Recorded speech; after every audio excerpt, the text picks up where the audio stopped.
Shut up and sit down.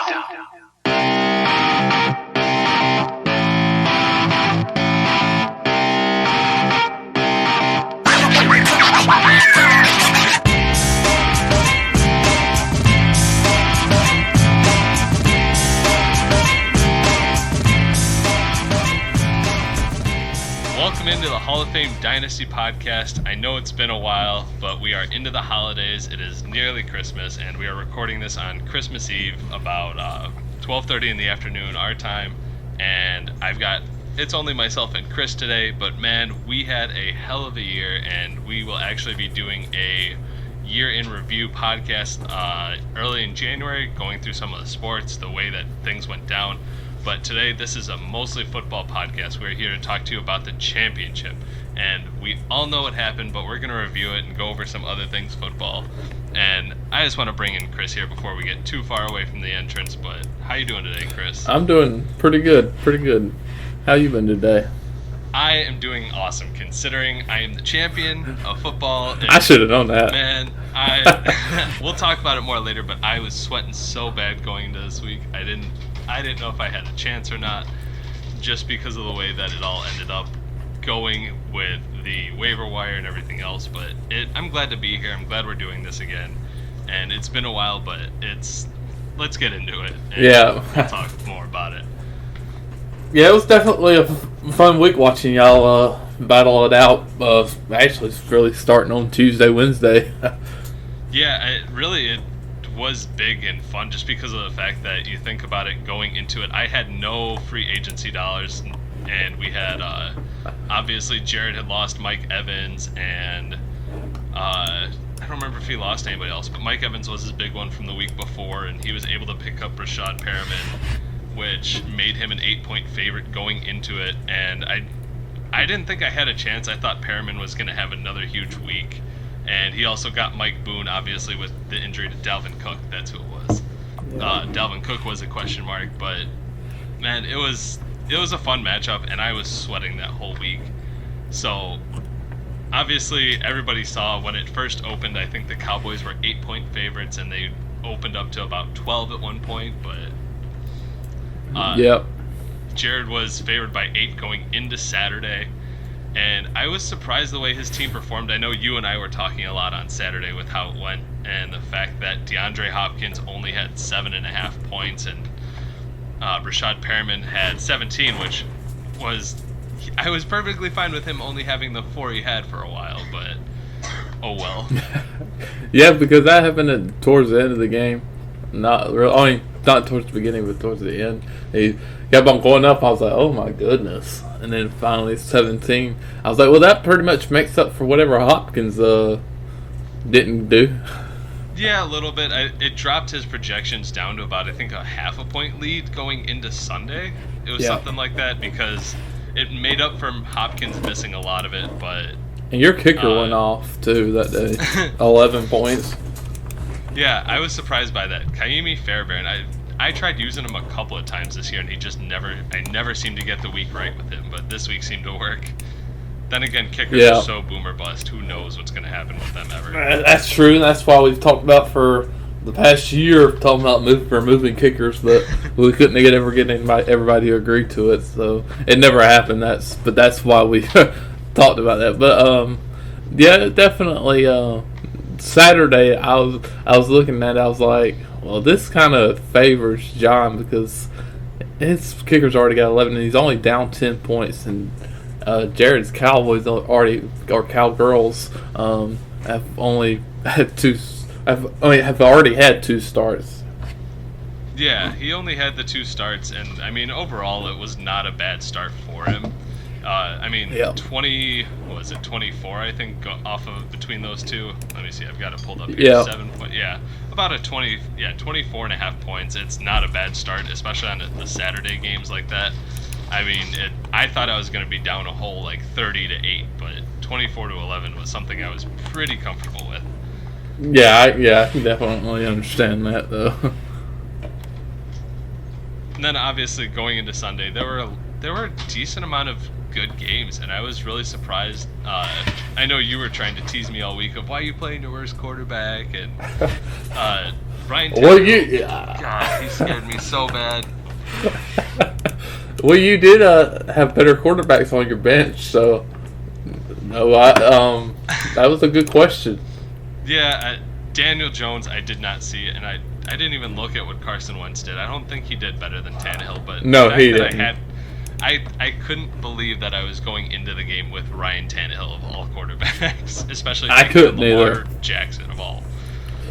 Well, I was thinking at that time, I was like, why isn't he starting? I didn't think maybe Carson Wentz, but Daniel Jones, I didn't think it would. I'm not saying I thought he would blow up 35 points, but I thought he'd have more than Ryan Tannehill playing New Orleans. I didn't think that would happen. I didn't think he would throw 3 touchdowns. So I'm talking about Ryan Tannehill, and I didn't. Right. Of course, obviously, I didn't think Daniel Jones would put up 35, but I thought he'd put up 20 to 25, but I didn't. Like I said, I thought Tannehill would only put up like 15, so that's why.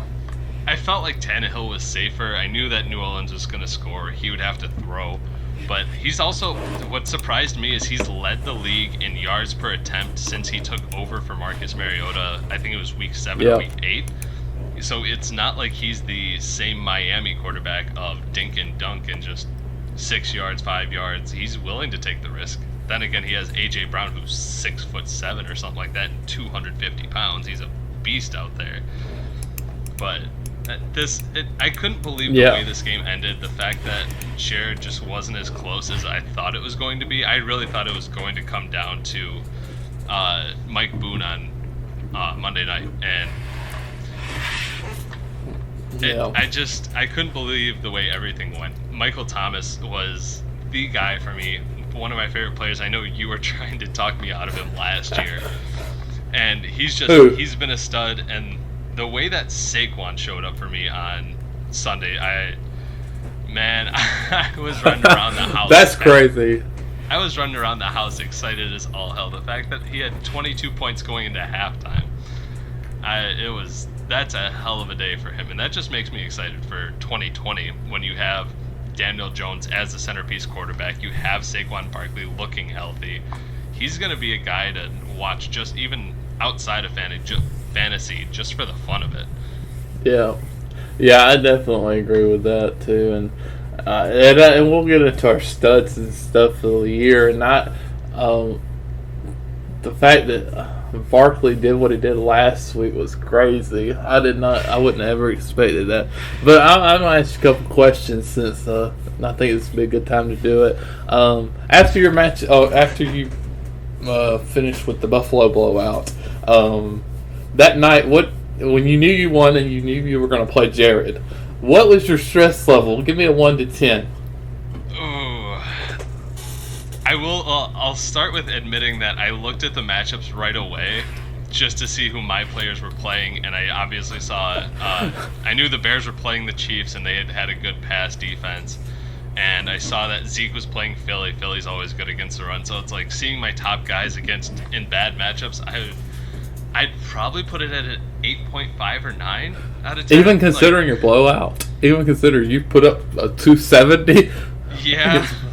Oh my gosh. I think because of last year, just the way that our matchup went, I know it can happen any week. Understandable. Especially Kenny Galladay's playing with a third-string quarterback, and I mean, even with the way that I blew out Mac, I still felt probably like 8, 8.5, 9, somewhere right in there. Oh goodness. Well, speaking of Kenny Galladay and that, what was your hardest decision to make this week? Starting people. Not necessarily waiver wire, but starts. It was between really 3 options, and I had to make a call on who to start 2, and it would be, obviously I picked up DeAndre Washington, which was funny because I dropped him earlier in the week for I think Ryan Fitzpatrick, who I ended up dropping anyways. But I dropped him earlier this year. It was between DeAndre Washington, Cooper Kupp, and Kenny Galladay. I was trying to figure out which piece I was going to sit, because obviously Kupp hadn't gotten a lot of the work, but he was putting up points. He would have 4 receptions for 60 yards and a touchdown, or 4 for 40 and a touchdown. So it's like, okay, I know he can do it. He's been doing it. But then obviously Galladay playing with the third string quarterback, and DeAndre Washington was like, okay, he did well when he was the lead running back, but it's just the fact that you have all these three players that seemed really the same value to me. So it was the hardest one was whether or not to play Cooper Kupp, and I figured I couldn't take the risk with him because he had flopped earlier in the year against Quan Williams of the 49ers. So I felt like he was probably the one that, if he was going to bust, was going to be Cooper Kupp. Which, but I still felt it felt really hard. It felt really hard benching him because he had gotten me to that point though in the year. He got me to the championship. Well, I also say two things. One, because 4 weeks ago, or before Matthew Stafford got injured, you couldn't imagine thinking of Kenny Galladay versus DeAndre Washington or Cooper Kupp. Right. I would have took Galladay any day, but now, of course, that changes that decision. And DeAndre Washington, it was funny because, like I said, I dropped him earlier this year. I don't believe I made a mistake doing that, because who thought Josh Jacobs would be out at this point? That's. Especially You ultimately didn't make many mistakes as far as that goes, as far as that decision. Yeah, I ironically sat the worst of the three of them. And Washington, I don't blame you for dropping either, because Josh Jacobs played the week before, and that was when he had a fracture in his shoulder. But for whatever reason, the Raiders ruled him out early this week and didn't want to play him, so I kind of felt like the floor was there for Washington. So there's nothing special about him. He was just a good 1 week play in that essence. Although you could have benched all three of those players and not played anybody, and you still would have won.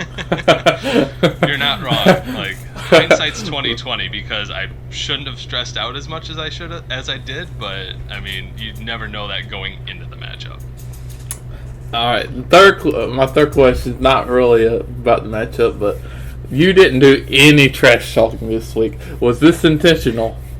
Yes, absolutely yes. Did you intentionally, or I guess I should say, were you thinking about trash talking at all, or what was your mindset on the trash talking?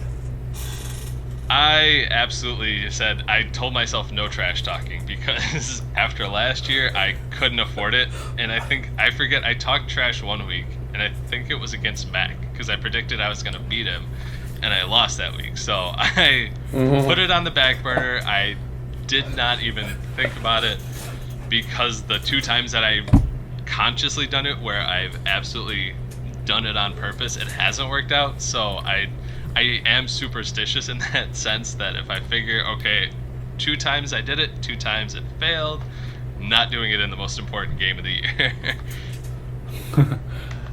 Yeah, I definitely see that, especially after, like you said, that game and what happened last year. That was crazy too. All right, so I know you were watching your scores quite a bit on Sunday. About when did you think your lead was safe? Like, throughout the games, when would you say? Like, was it more like, obviously not before the early afternoon games, but between the evening and the nighttime games? It was probably right about, I want to say like 5:30, somewhere just before the late games ended, because for whatever reason, even though I was ahead by 40 points, I was tilting so bad. I was, no joke, I was tilting in the car, the fact that I was afraid his guys were going to blow up in the second half or the last few minutes and make it close. So even though I was sitting at 40, I was waiting for some big play out of his players, even though Carson was out, and I was waiting for like a big Nick Chubb run, or Christian Kirk to have a big play, even though he didn't do a whole lot due to him being a little banged up. I was just waiting for one big play to rack up another 15 points for him. So right about that 5:30 mark was like, okay, I feel good about it, even though Zeke wasn't doing a whole lot. Well, that leads me up to the last question. Besides Saquon Barkley, because obviously that surprised you, what was your biggest, good or bad, biggest surprise on just out of your roster this week? What surprised you the most? Ooh, that's a good question. I'm trying to think both good and bad, because, I mean, Darren Waller was a surprise, kind of. I only 7.7 points. I expect him to do a little bit more, but I knew Hunter Renfrow was back. The one that probably surprised me the most was Kenny Galladay with 18.6 points, considering 6 receptions for 66 yards and a touchdown when he was a stinker the week before, because I think he only had 5 points or 6 points, like 2 catches for 30 yards. Galladay probably was my biggest surprise, considering he was taking on Denver, who's not as scary, but still he's using a third-string quarterback. We've seen that not work out well for guys like Juju Smith-Schuster and a couple other players this year, where you're down a couple of quarterbacks and you're on your third stringer. You look at the Panthers. The Panthers, yeah, it hurts the value of all the wide receivers, but I was absolutely thrilled when I saw Kenny Galladay put up 2 catches for 30 yards right away. I'm like, okay, at least he's gotten something. I know he's not going to goose me and give me a 0 on the board, so Galladay is my biggest surprise.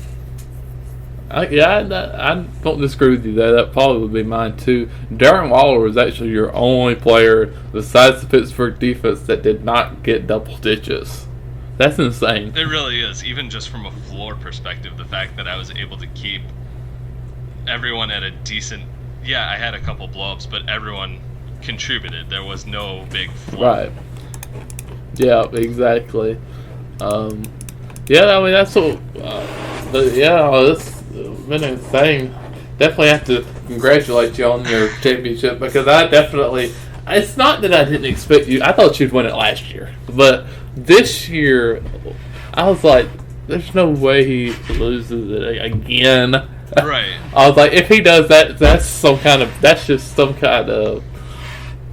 I say bad luck, but it's got to be more than that. It's just... And it's weird, because... I was like, well, them Cowgirls cannot win this again. Well, so the reason I changed my team in the middle of the year too was the fact that one, like I said, I'm superstitious. For whatever reason, I just had a bad feeling. For some reason, sticking with the Bears as my franchise was spooking me, and the fact that I was just done with the real Bears franchise in real life. I was so frustrated with them. With all the talent they had, they were still only putting up 10 to 13 points per game, and something in my head just clicked. I'm like, you know what? I gotta separate myself, try and keep my fandom a little bit separate from my fantasy team, and it helped, at least stress levels wise. But my team actually, I feel like my team went through a lot more hardship this year than it did last year, because I had a healthy Saquon. Zeke was healthy all year last year. I really didn't have a lot of lost players, but this year I had to deal with Barkley being out for 4 to 5 weeks with his ankle injury. Let me look at my team. I'm trying to remember. Well, we thought Bell would be better than he really was. Right. In general. Bell. Zeke hasn't played that well, honestly. It's the funny thing. He's played decent, but he never had that winning week performance. Yeah, he never had the Saquon performance or the Chris Carson performance where he's going to win you that week just simply on his back alone. He was steady all year, 15 points, 16 points, and he was steady, but he never had that big dominant week, and which I was kind of okay with, but at the same time, it felt really bad because Zeke was not a dominant guy. But just I guess it's better than him like he did last year, and especially when last year in the playoffs when he only put up like 10 points. Mm-hmm. And but at the same time, I don't know. It's odd. It really is, because I would honestly expect more out of him than what do you get. Oh, absolutely. And then Bell, of course. Bell is definitely you expected more out of. Which we'll talk about him more. Imagine. We'll talk about him more a little bit later in the show, because there's something that we'll do that I think will be fun for everyone, including us. Yeah. But why don't we get into the studs real quick? We've obviously mentioned Saquon for me. One guy we haven't mentioned is Michael Thomas, who was the number 1 wide receiver on the year. Absolutely ridiculous, breaking Marvin Harrison's record for receptions in a year, and it's only week 16. That's the crazy thing, is he still is going to set the record even higher because he still has to play this week with the Saints. Yeah, It's crazy. It's crazy how good that guy is. Well, it really is. And the fact that everyone's double and triple covering him, and yet he still is getting it doesn't matter. 10, 12 receptions a game. It doesn't matter really what you do. He's basically insured 70, 80 yards a game. Right. Even it's insane. And he did not only did he break the record, but he didn't have Drew Brees all year either. You had Teddy Bridgewater throwing him the ball, still getting him 8 to 10 catches a game, which is just, it's crazy. It really is. But on the Cowboys side too, I mean, Lamar Jackson has had an insane year all year. Julio Jones, every week he's bound to put up 20 a game, probably, or close to it. Even if he doesn't, he just has that ceiling. There's always that possibility where he can put up 10 catches for 200 yards and a touchdown, where he just breaks it. Yeah. And then one that I didn't expect that kind of last minute put up some points was Melvin Gordon. In the second half, he put up, I think, like 15 points, 2 touchdowns, and kind of made the Cowboys a little more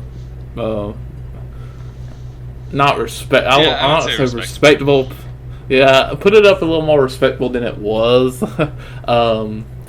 But yeah, it's crazy that even with those 3 guys, the way he lost, it's just mind-boggling. It really is. That was the one thing that stressed me out going into it, was I knew Lamar Jackson could break this matchup fairly easily if he wanted to, and I felt a little better once I saw that he was sitting in the negatives and the 2 points for a long good while against Cleveland. I couldn't believe how bad that offense was moving, and then in the second half they obviously turned it on, and I mean, between Lamar Jackson and Deshaun Watson, Jared's Cowboys are set up for the future at quarterback for a long time. I mean, even if Jackson only has a good 5-6 year run as a healthy quarterback due to his running skills, he doesn't take big hits, but still, you never know what's going to happen.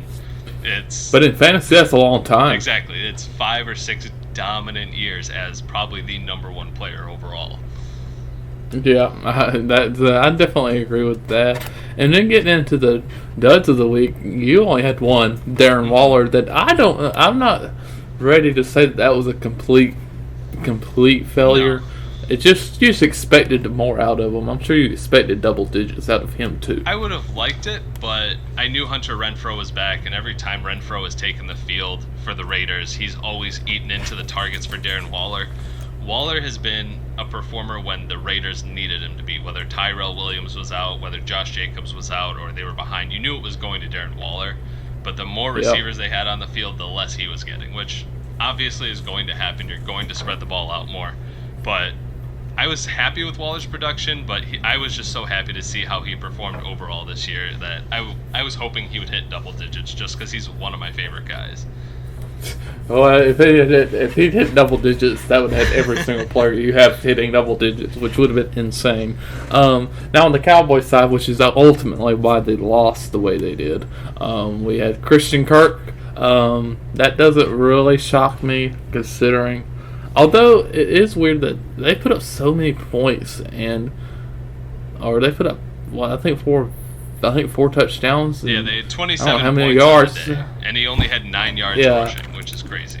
Yeah. You would think them putting up that much that he would have at least a couple of receptions.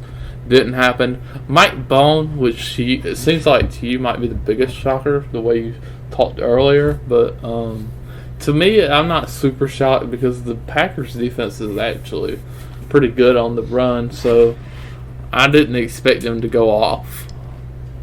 I kind of did expect Mike Boone to do. I expected him to get more than 33 combo yards. The fact that, Green Bay's decent on defense, their bigger weakness is against the run, but the fact that Minnesota just couldn't get anything going, really, and especially if you look at I can't think of it. The thing that they do every year in Indianapolis, the Combine. There it is. The Combine scores between Mike Boone and Dalvin Cook are actually really, really similar. He's built just like Dalvin Cook, so the fact that he couldn't do anything surprised me, but I know the Vikings fell out of favor in terms of points pretty early on against the Packers, and they were trying to throw, which is not a good plan when you have Cousins at quarterback. they weren't able to do the play action stuff, and Boone sat a lot of that second half with Amir Abdullah getting a lot of the work. But yeah. Oh, go ahead. It surprised me because everyone touted Boone as this week-winning running back. You figure he would get the same amount of work as Dalvin Cook did, but I was surprised he didn't even hit double-digit points. And he had 11 carries. It's not like he only had 5 carries. So that's a significant amount of carries to only get 49 yards on. That's what more surprises me, I guess, than anything about it. Is that fact that he had more than 10 carries and didn't even have 50 yards. But the next one, I think, to neither one of us may not be a huge surprise. I think the low on Nick Chubb, the fact that he didn't even have 5 points might surprise me. I thought he might hit 10. But otherwise, he was playing the Baltimore defense. What do you expect? Oh, of course, and it's absolutely expected. When you're playing Baltimore, you know it's going to be a hard game. But Nick Chubb has had such a fantastic year, almost 1,500 yards going into Week 17. He's been really good, and it just happened to be because Baltimore took a lead that he wasn't able to get a lot of the work. But a lot of his work has gotten eaten into as well with because of Kareem Hunt. Kareem Hunt's been that pass-catching back and everything else. So, yeah, I was still, like you said, I expected double-digit points out of him, but that was definitely a big surprise. Yeah, I definitely agree with that. The next one, which are so many, DeAndre Hopkins. What did he hit? 7.3. That might, to me, been maybe the most surprising, because I thought against that Tampa Bay defense that he would get minimum 10 points. Oh, I figured he was going 15. I thought 15 to 20. Yeah. I thought say 10 minimum. I mean, the fact that he didn't even hit 10 is just mind-boggling and just unlucky. Well, and the fact that what hurt him, though, was the fact that Houston got out to such a large lead early on, because they had, obviously, the interception return, they had the field goal, and then a Carlos Hyde 1-yard run for a touchdown. Put them up, 17-3 early on, so you know that Houston just wants to get out of there. They don't want to have to get into a shootout with Tampa, which they ended up kind of doing in the second half anyways. But, yeah, Hopkins, the only thing that really hurt him was the fact that Houston got out to such a huge lead and they didn't need to throw the ball all over the yard. Yeah. But definitely. It was still surprising considering the Tampa defense. Yeah, the fact that it's just not that good. And then the last one, Chris Carson, who of course got injured in the beginning of the second half. He would have been another Mike Bond had he not caught that one reception for 20 yards. He only had 7 points. That one, I'm not surprised at that one, of course, but it's definitely a dud of the week. Let's see, I'm pulling up the box score because I feel he was on a good path right away, though, because he had 8 for 40, 8 attempts for 40 yards on the ground, and then he caught one reception for 20, and he had 7 points. Let's see. Unless Fantrax got it wrong. They've got it right. I'm just scrolling through here real quick. I say if not, we need a score recount. Let's see, because there's Chandler Jones, David Moore. It's pass. Seattle went to a really pass-heavy game plan early on. So there's CJ Procise. Yeah, he left in the early second quarter. Sorry, because I see CJ Procise in here. Yeah, he got hurt early on, even before the first quarter ended. It looks like so. Yeah, he was off to a good start. So that's more understandable then. I thought it was second, third quarter. He was only a dud because of that injury, and it's bound to happen. There's just nothing you can do in the middle of a game like that, and it sucks. It really does. It sucks when a guy gets hurt early in the game when they're having a good game, or somebody goes in the game banged up and they're basically a decoy like Christian Kirk was. But I gotta give props to Dallas. He was the highest scoring team on the year for the league by I think at least 150 points as I pull up the league here. Yeah, I'm gonna look now. Yeah, 2704 to my 2560. He edged me out by 150 points on the year, and it just ended up a bad week for him. But it was still a hell of a matchup, and he had me stressed out the whole time up until almost 6 o'clock that night. Which isn't actually that. I thought you would be worried about it later than that, honestly. So that's actually not that bad. No, I figured just going into that Bears-Chiefs game, even if my guys were duds, I had a 40-point lead, and I felt pretty good about it. So. Yeah, I'll say about that time you had about a 40-point lead. I mean, 30 points. I would have felt safe if it were me, but 40 points, you're like, oh, I'm definitely gonna win. And no, 80 and then 80. I mean, Mike Bell's not gonna score 10 touchdowns. No. It would have been crazy if he did, but so would have been funny. So besides the surprising matchup in Week 16, there were a few things that I was kind of messing around with when I was looking at the totals for the year, and these are some of my surprising players.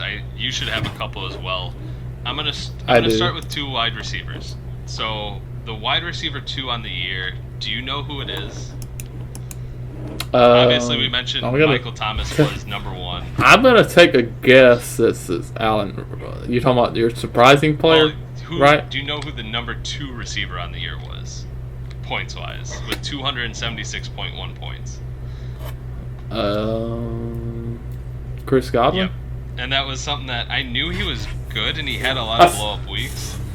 But that kind of surprised me when I thought back to it of, oh wow, he really was. I mean, you go into the year, nobody expected him to be the number 2 guy. Everybody figured it was going to be Hopkins or Jones, and he was surprisingly really good this year. Not only an 8-point lead over Hopkins, but still. That's still pretty good. And I saw something on Twitter this morning that was showing Chris Godwin had the second most yards and the second most touchdowns. I was like, really? I was surprised. They definitely surprised me. Yeah, and for me, I would. Go ahead. Oh, yeah, go ahead. Oh, I thought. Oh, go ahead. What were you gonna say? So the other wide receiver. Do you know who was the wide receiver 8 on the year? Nope. Allen Robinson. Allen Robinson. Really? Yeah. Really? Top 10? He was a top 10 wide receiver this year, and as God. much as I hated on the Bears' offense, he was that good. He never had.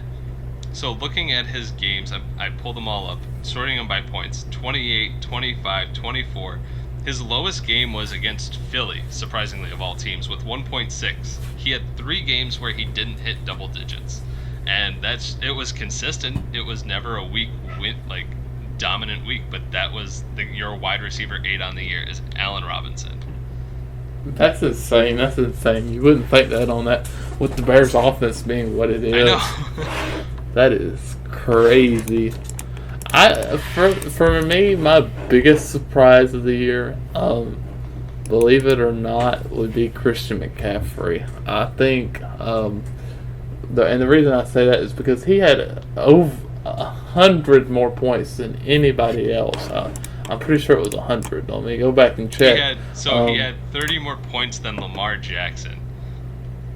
Yeah, I'm talking about just running backs. Oh, so, that's 150 points. I saw that too. Yeah, I thought Aaron Jones was number 2 at 298, and Christian McCaffrey at 448.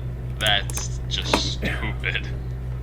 That is really insane, considering that Aaron Jones had 16 touchdowns on the year, and Christian McCaffrey only had 14. He had 2 less touchdowns, and he had.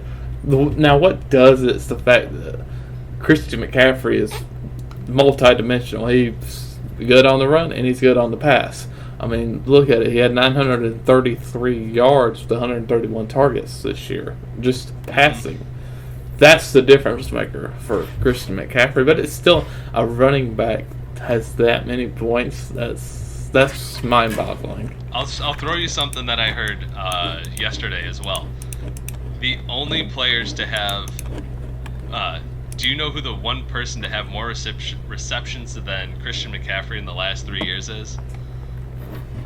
There's Nope. literally one player that has more receptions than him, and it is Michael Thomas. Michael Thomas is the only player with more receptions than Christian McCaffrey between running backs and wide receivers. That's insane. That is how much he is used in that offense. He matters so much, and he will have probably 300 rushing attempts when the year ends, plus his 131 targets, like you said. Yeah, that's insane. It really is. And for me, I would say my second player as a surprise on the other side would be Kenny Galladay. I did not, considering when Matthew Stafford went out, the fact that he's the number 9 wide receiver in fantasy is surprising to me, because I thought he'd be under top 15. So that would be my second surprise. I can agree with that, because even early on, he had a couple of games where, even with Stafford, he'd have 3 points. He had 3 points against Minnesota in October and 3 against Philly in September. And he had a lot of games where, similar to Allen Robinson, where he had a lot of the high 20-point games, but he never felt dominant, because it could have been him or Marvin Jones either week early on. Yeah. I definitely surprised me when I saw that. I thought he should be about 15, not top 10. Right, you feel like he was ahead of Amari Cooper, Mike Evans, DJ Moore, and actually a lot of good players. And so, last surprising player I have of the year is, it's kind of a bad one, yet kind of good. I really don't know how to feel about it, but it's the RB15 on the year. Obviously, I'd make him an RB2, not the RB1 level, but RB2, and that would be Le'Veon Bell at 202 points. He had 202 points on the year, and that actually felt high for me. I felt like he was going to rank lower, even though we see a lot of running back committees, and we've seen some injuries this year. I had the feeling that Le'Veon Bell was probably like a top 22, top 20 maybe. I did not think he was going to break ahead of Joe Mixon, Phillip Lindsay, Josh Jacobs. I felt like those guys were better plays every week, but I think it's because they had more upside. Le'Veon Bell was really just bleh. Like, I can play him. It was a smart trade by me, that's what it was, when I traded him to you. Which is funny, because as stupid as everybody thought that trade was, ironically, Kenyon Drake was only 6 points behind him this year. Yeah. Yeah, now, speaking of Kenyon Drake, talking about that, I probably made a mistake trading him. I feel like now, I probably would have kept him if I'd known he was going to go somewhere like Arizona. But, I mean, you can't predict that. I traded him while I was still in Miami, so I felt like I got a little more value than I probably maybe should have, but I probably would have kept him if I'd known that. But back to Le'Veon Bell, that doesn't shock me, because, I mean, he did, what you said, 202 points. That's pretty bad, but for his caliber of running back. But considering that offense is bad.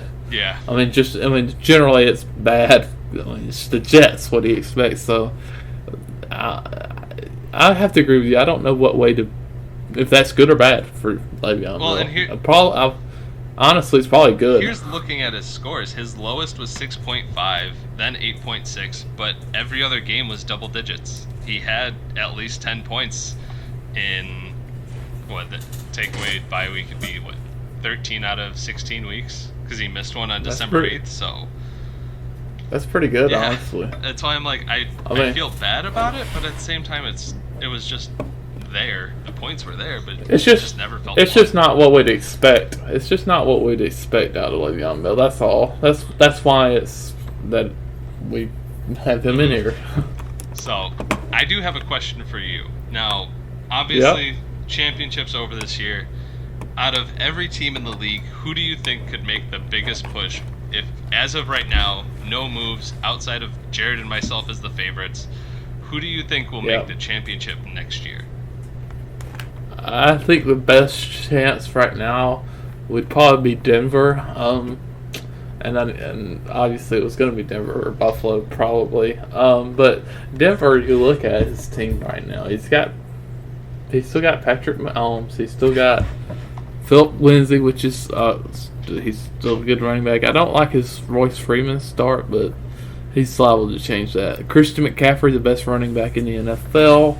I mean, if you just go down the list, he's got good, legit players that are legit, and then you look at guys like Golden Tate. I figured that offense is going to be more consistent next year.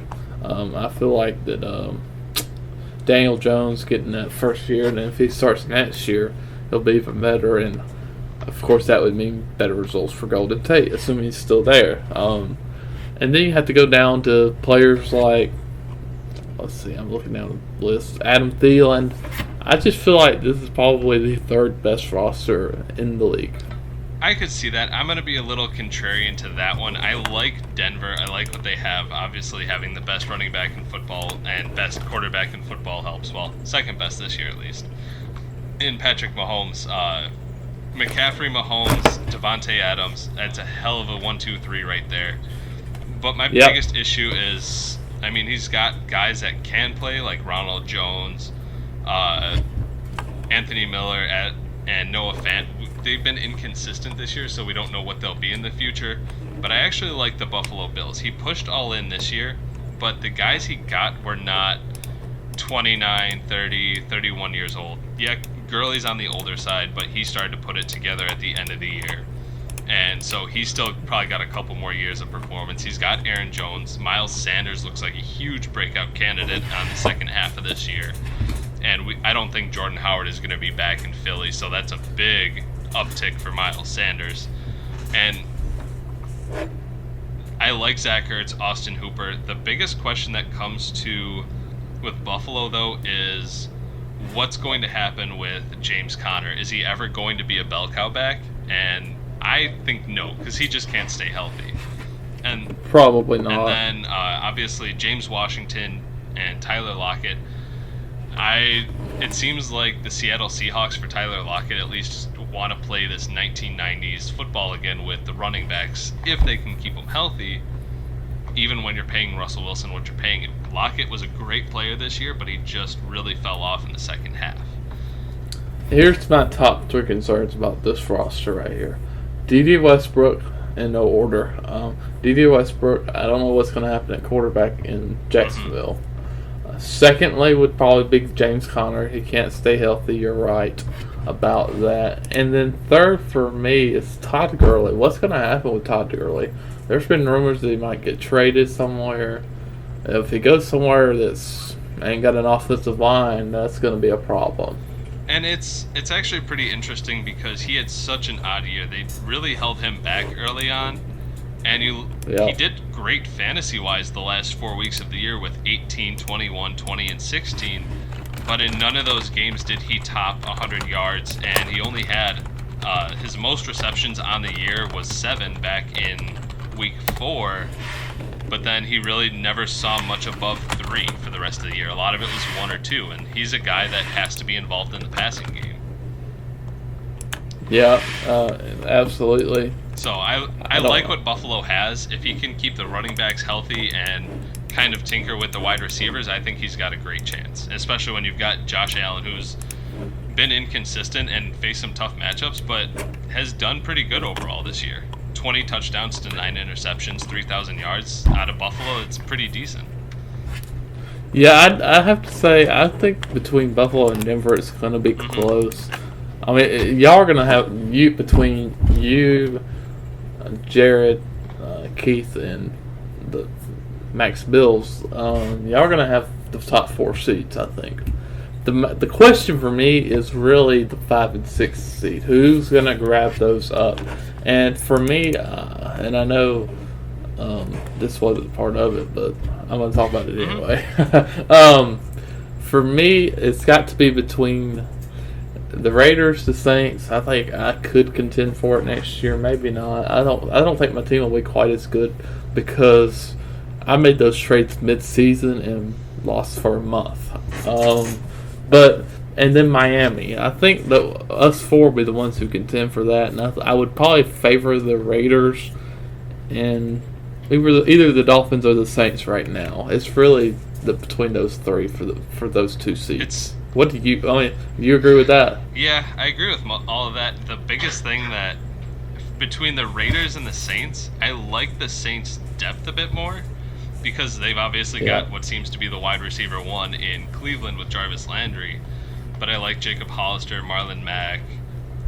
He's got Kyler Murray, who's pretty good. And then he's got some really good upside plays in Tyler Higbee and Darius Slayton, who's inconsistent. But the biggest question with the Raiders is their top-end talent with Amari Cooper, Odell Beckham Jr. One, where does Amari Cooper land in free agency, and does he stay with Dallas? And even if he does, is he going to be consistent, or is he going to be like this year? And Odell Beckham Jr., who knows if he ever finds his groove again, because obviously in Cleveland that's not happening. But I love George Kittle. I love A.J. Brown in that offense. There's a lot to like about both. I'm personally going to go with the Saints as the better contender just because he's got a more spread out team talent-wise. You're talking about besides the Raiders, right? I would actually take the Saints over the Raiders as of right now. Even though the Raiders outscored and had a better record, I like the Saints and what they can do with Ingram and Eckler and some of their other side pieces as well. Okay, so you would have Saints at 5, and then who at 6? Raiders or Dolphins? I'd probably have the Raiders. Just because the Dolphins, they control so much of the first round, it's hard to rely on that many rookies, really. Some of them can be great, but look at this year. David Montgomery, N'Keal Harry, Damian Harris, wide receiver / running back for the Colts, it would be Paris Campbell. Paris Campbell didn't do a whole lot. This wide receiver or rookie class felt kind of a bust. There weren't a lot of guys that really performed well consistently versus last year. So we'll have to see. I think the Miami will be interesting, but they may be an inconsistent boomer bust team next year. I think they're going to be on the outside looking in. And then, too, he doesn't always consistently set his lineup. That's a major deal when you get to this close. And if I'm gonna take the Raiders and the Saints, who do set their lineups, over an inconsistent setup liner in Steven is Dolphins. That's the difference for me. I mean, it really is, because I think he would have had a better record, but I don't. I mean, I could be wrong, but I don't. It doesn't seem like to me said it. But. Well, he got a lot of top end talent, but his depth was bad. So when guys got hurt or didn't perform, he was really bad. So that is true. See what happens with his team. He's got a lot invested in the future.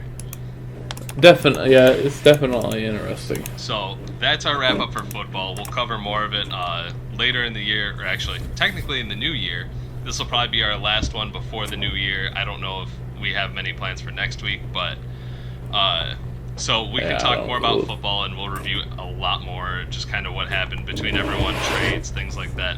So on the year roundup, yeah. So why don't we move over to the ice, and we're already 12 weeks in there. I was actually surprised. I thought we were at 10 weeks, but we're at 12 already. This one lasts till just after Christmas. We just want to do a quick review of the standings and kind of talk about it real quick. Not much has changed since we last talked about it, I think 3 weeks ago. But yeah, it's been a little bit. We'll start with the Chelios division, obviously your division and mine. I lead over you, but we have the same record at 8-3. Then the Minnesota Wild at 5-6, and you have the Stars and Rangers at 3-8 and 0-11, respectively, for each of their teams. And this is a really close one. I have the same record as you, but I somehow lead by 600 points. It'll be fun to see what happens. There's been some blow-up weeks for my team, and you've had a couple weeks where your team has played flat, as has mine. So a lot of it will come down to our rivalry weeks. There we go. Which is, we have one next week. Oh, do we? Yep. Yeah, I definitely, and you beat me the first time, so we'll see what happens next week. I think the next week will be a very telling week, and of course this week I think a lot of us have a tough matchup. I have the Wild, you have the Avalanche, and you had your insane one day 113 points. Well, a lot of our league actually blew up if you look at it. I mean, the top four between myself, Keith, Jared, and Kevin, the four of us all scored over 80 points, and then the Maple Leafs were at 73 already. Yeah. The Maple Leafs have been weird because they actually haven't been playing that bad. Mm-hmm. You know, I think they had over 200 last week. So, but yeah, talking about me and you and our matchup. You beat me, like I said, you beat me the first time. So next week we'll decide who takes over, unless one of us loses this week, of course. Right, and I can't rule that out. I mean, it's possible. Anything's really possible at this point, and yeah, our matchup was decently close last time, 290 to 212. Neither of us played spectacularly, so we'll have to see what happens this next week. And we have, I think more of it would be who's going to get that, who's going to be at last, and it looks like it's going to be the Rangers, but the Stars are only 3 games ahead of the Rangers. I think the Rangers keep that last place standing for probably the season. Yeah, the Rangers probably do. I know Vic's been busy, but the Stars have had, they've had about an average difficulty for schedule so far this year. I like our division. It's a lot of fun between you, me, and Mac, especially with how much we all three of us talk together. It'll definitely be interesting to see what happens. Absolutely. So why don't you take the Belfort division?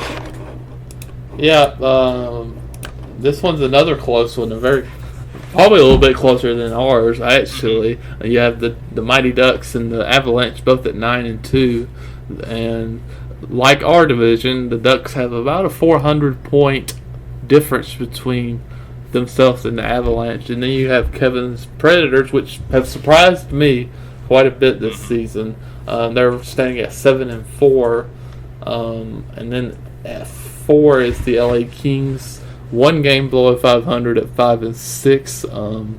They've had some tough luck as far as losing some close games this year. And then the Maple Leafs at 1-10.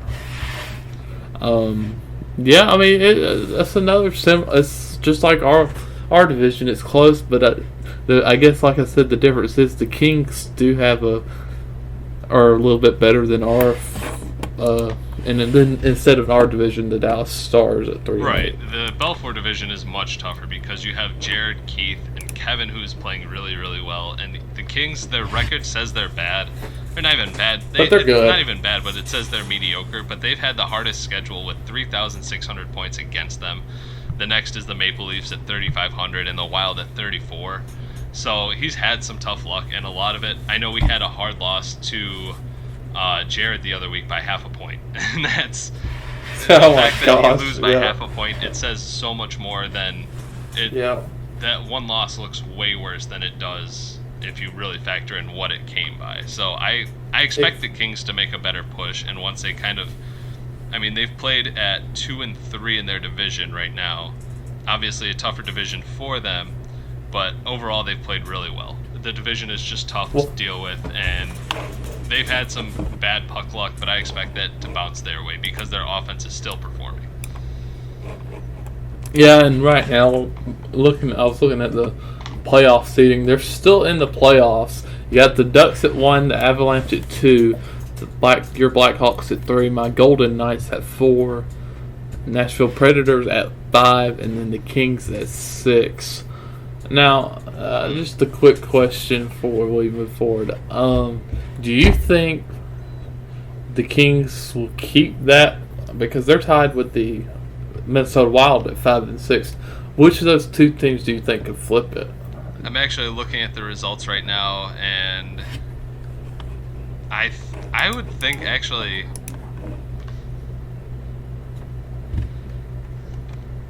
Sorry, I don't. What the hell just happened? But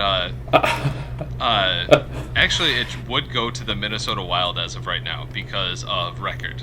The Minnesota Wild beat the Kings, so the Wild would actually be the 6th seed, even though the standings say it would go to the Kings.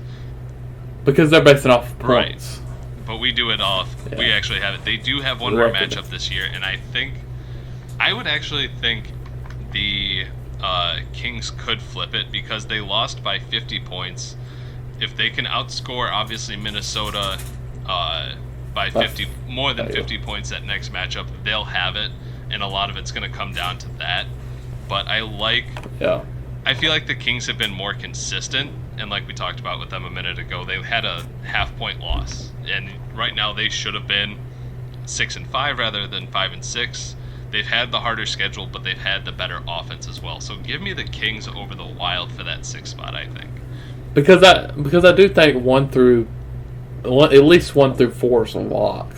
I don't know what seeding it'll be or none of that, but those 4 are locked, I feel like. And then I think those 5 and 6, I think Kevin's almost a lock, even though it's early, but I still believe that it's a lock. But I don't disagree with you. I think the Kings have a little more talent. I think they'll pull it out. That's what I have to. That's all I had.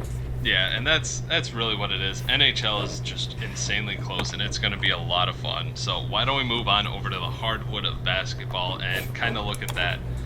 And I'll take the Larry Bird division first with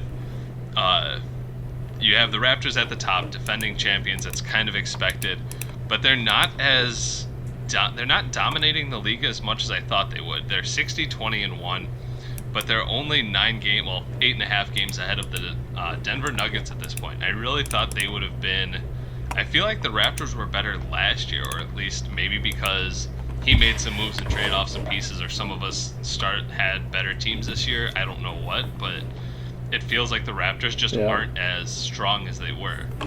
And so Denver's in second. You've got the New York Knicks, who have really fallen off these last few weeks. And then you have the Pelicans and Bulls wrapping up the rest of this division. The Knicks, I know Vic's been really busy, and it's busy for all of us this time of year. But he's had some big injuries. Kyrie Irving's hurt recently. Bogdan Bogdanovic has been hurt. LeBron James has been dealing with some stuff recently. He's been a game-time decision, but he is expected to play on Christmas Day. But I think Russell Westbrook he hasn't played in all the games this year so far. Let's see, games played. Well, Westbrook isn't what he has been in the past. Yeah, he's only played 27 games compared to, I'm not sure how many games they've played so far this year. Yeah, they played, so he's missed a couple of games, but I think the Knicks, if they set their lineup, they'll be perfectly fine. Yeah, that's exactly what it's going to come down to. Because even considering everything, I'm not saying that the Knicks should be this 1 seed to have 67 wins and 13 losses, but they should at least have a winning record at this point with the talent, even though I know all the injuries considering. But the thing is I don't think the Toronto Raptors have dropped off. I think it's the Denver Nuggets who got better over the offseason. They're hanging right in there with the Raptors, and it just wasn't that way last year. So that's what I think. That's what I think it is. Especially when you've got Giannis Antetokounmpo just destroying the league the way he has been. I mean, Keith has got an absolute superstar. We knew that last year, but he's on a whole nother level this year with almost 2 3-pointers per game, plus 31 points and 12 boards. That is crazy. That's crazy. That's top player in the league type talent right there. And then Kawhi Leonard as well was a great pickup for him. I don't remember if he had him last year or not, but obviously he's playing well. He's got a really good team, and Nuggets are going to stay that way. So, yeah, exactly. I definitely agree with that. And I'll take the Michael Jordan division. Your Dallas Mavericks standing in first place with 47 wins and 33 losses. The Lakers, and then from here on it's really close. The Los Angeles Lakers with 40 wins and 39 losses, 2 ties, 6.5 games behind, respectively. The Minnesota Wild, which we'll talk about in a second, that's probably the most surprising to me, at 40 wins and 41 losses, and 7.5 games behind the Lakers, 7.5 games behind your Dallas Mavericks, and then me falling off this year, 38 wins, 41 losses, and 2 ties. 8.5 games behind, and then the Bucks. Yeah. We don't really need to talk about them. They're 19 losses, 19 wins, 62 losses. And a lot of it has been, obviously, Sean, the previous owner, sold off a lot of his team, but he's had some struggles this year. Michael Porter Jr. hasn't done as much as we thought he would for a rookie. a lot of this is more of a veteran team, but he hasn't had a lot of luck when it comes down. Jamal Murray he feels like he's taken a step back, and that was a big acquisition for him earlier this year. Tristan Thompson's been decent, but a lot of his bench players or guys on that lower end of the spectrum have not been great. Even Nikhil Alexander-Walker has struggled this year, only 5.6 points and two rebounds and 2 assists per game. Him and Michael Porter Jr. have been real disappointments this year. Yeah, I definitely don't disagree with you. But his team's lacking talent. I think out of all the teams with the league, as with all the bad teams, I think his Bucks are probably the one that I could give an excuse to, because one, like you said, the former owner of that team sold off invested all in for baseball, and that was what he wanted to do, so that was understandable. But he's got a lot of work to go to get this team back into the contention. And he's got some work, but I know he's also got some picks, so we'll see what happens with that. I still expect Michael Porter Jr. to bounce back after his rookie year, especially since he is, I forget where he landed. Denver. Yeah, I mean, Denver has a lot of talent, so it's hard for him to get some playing time. He's only playing 8.6 minutes per game, so he's at least averaging a point every 2 minutes. It's not great, but he's also not getting the playing time that he needs. So that's more of a wait and see. We kind of knew that when he landed in Denver, but I want to talk about your Hawks. The fact that the only person you really moved was Donovan Mitchell to me. And that's you acquired Andrew Wiggins. Because did you really move anything? Did you move anything in that freeway trade, though? Nope. I think I got back Wiggins, and I actually don't remember for sure, but I don't think I traded anything major besides Donovan Mitchell this offseason. The difference is one, I've had a few injuries. Eric Gordon, Gordon Hayward, those are 2 pretty big injuries, honestly, off and on all season. But I don't feel like I'm losing in the stats with points and 3-pointers, and I think I'm losing. 1 is percentages and field goal percentages, and 2 would probably be rebounds and blocks. I haven't been rebounds and steals, excuse me, but like we talked about earlier before the podcast, steals are more luck than anything. And it's not complete luck, but it's consistency wise, more, it's not as consistent. But I feel like those 4 stats are hurting me right now, which I'm trying to change, but I'm not getting any love as far as trades go. To a certain extent. But I feel like my team will be alright. I think it went through a rough patch, and I feel like, which we can talk about now.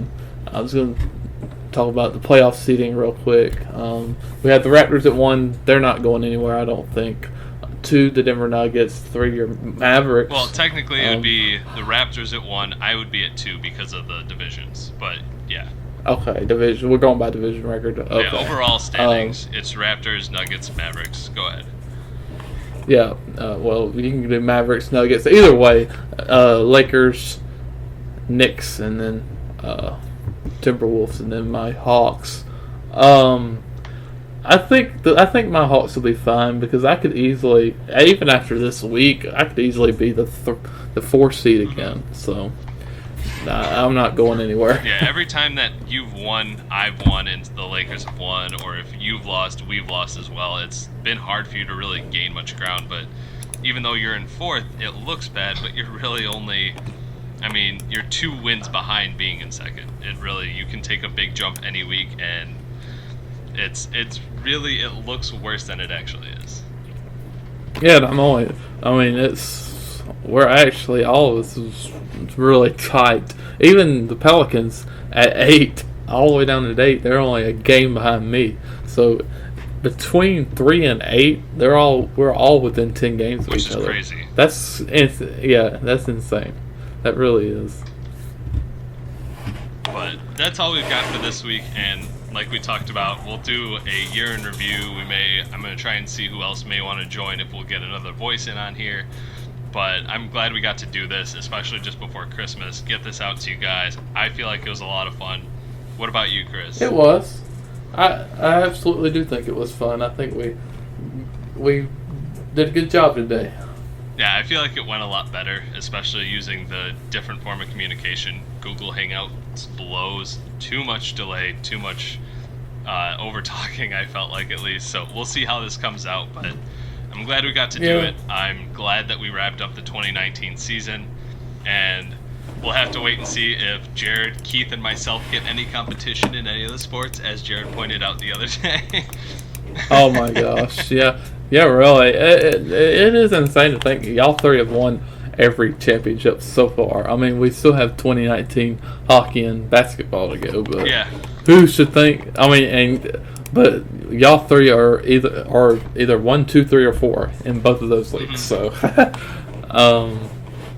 so it's still going to be interesting though. I'm not really worried about that because I think, especially hockey, that I think myself and Kevin and somebody else, I had to think of who it was. It's all close, and especially injuries and things like that. Anything can happen any given week. I mean, look at what happened back in football. He had a dominant week, but he just ran into the wrong person at the wrong time. It happens. I do hope something breaks for somebody else, though, even if it's not necessarily me. Hopefully something breaks for somebody to get some luck and hopefully win one of these 2 championships. NBA, it's not looking likely, but NHL, you never know. But yeah, I think this was fun today. Oh, absolutely. And I just want to extend out to you, Chris. I want to wish you a Merry Christmas. I want to wish everyone in the league a Merry Christmas. I'm glad that we get to do this all together, and it's just a ton of fun, and I really do appreciate the time and, I guess, knowledge that everyone puts in. It's a ton of... We have a great group, and we're really lucky. Yeah, absolutely, and a Merry Christmas to you and everybody else as well. Of course. So you have yourself a good one, and we will talk to you all later. Bye. Peace out, guys.